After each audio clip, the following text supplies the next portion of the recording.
നെന്മാറ ഇരട്ടക്കൊലക്കേസിൽ പ്രതി ചെന്താമരയുടെ police custody കാലാവധി പൂർത്തിയായി. കോടതിയിൽ ഹാജരാക്കിയ ചെന്താമരയെ വിയൂരിലേക്ക് മാറ്റി. കുറ്റബോധമില്ലെന്ന് ചെന്താമര കോടതിയിൽ ആവർത്തിച്ചു.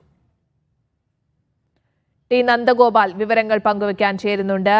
പാലക്കാട് നിന്ന് നന്ദു, കസ്റ്റഡി കാലാവധി പൂർത്തിയായിരിക്കുന്നു. ഇനിയിപ്പോൾ കൂടുതൽ കസ്റ്റഡി പോലീസ് ആവശ്യപ്പെടാനുള്ള സാധ്യതയുണ്ടോ?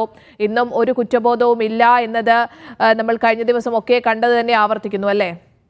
സ്നേഹ, തീർച്ചയായിട്ടും 2 ദിവസത്തെ കസ്റ്റഡിയിലായിരുന്നു ചെന്താമര ഉണ്ടായിരുന്നത്. ഇന്നലെ ഈ ഒരു കുറ്റകൃത്യം നടന്ന പോത്തുണ്ടിയിലെ ബോയൻ കോളനിയിൽ എത്തി തെളിവെടുപ്പ് നടത്തി. ഇന്ന് ഇയാൾ ആയുധം വാങ്ങിയ സ്ഥലത്തും തെളിവെടുപ്പ് നടത്തിയിരുന്നു. അതിനുശേഷം റിപ്പോർട്ടുകളും തയ്യാറാക്കിയാണ് ഉച്ചയോടെ കോടതിയിൽ ഹാജരാക്കിയത്. ഈ സമയത്ത് പോലീസിനെതിരെ ഏതെങ്കിലും തരത്തിലുള്ള പരാതി ഉണ്ടോ എന്നുള്ളത് ജഡ്ജ് ചോദിച്ചിരുന്നു. പക്ഷേ തനിക്ക് യാതൊരു വിധത്തിലുമുള്ള പരാതി ഇല്ല എന്നുള്ളതായിരുന്നു ചെന്താമരയുടെ പ്രതികരണം. ഒപ്പം മാധ്യമപ്രവർത്തകരുടെ ചോദ്യങ്ങൾക്കും ഇയാൾ മറുപടി നൽകി എന്നുള്ളതാണ്. അതായത് തനിക്ക് ഇപ്പോഴും കുറ്റബോധമില്ല എന്നുള്ളതാണ് ഇയാൾ പറഞ്ഞത്. എന്റെ കുടുംബം ഇല്ലാതാക്കിയത് അറിയില്ല എന്നും തന്റെ മക്കളെ വേണ്ട രീതിയിൽ പഠിപ്പിക്കാൻ കഴിഞ്ഞില്ല എന്നുള്ളതും ചെന്താമര മാധ്യമപ്രവർത്തകരുടെ ചോദ്യങ്ങൾക്കും മറുപടി നൽകിയിട്ടുണ്ട്. ഏതായാലും ഇയാളെ വിയൂരിലെ അതിസുരക്ഷാ ജയിലിലേക്ക് കൊണ്ടുപോയിരിക്കുകയാണ്. വീണ്ടും റിമാൻഡിലേക്ക് കൊണ്ടുപോയിരിക്കുന്നു.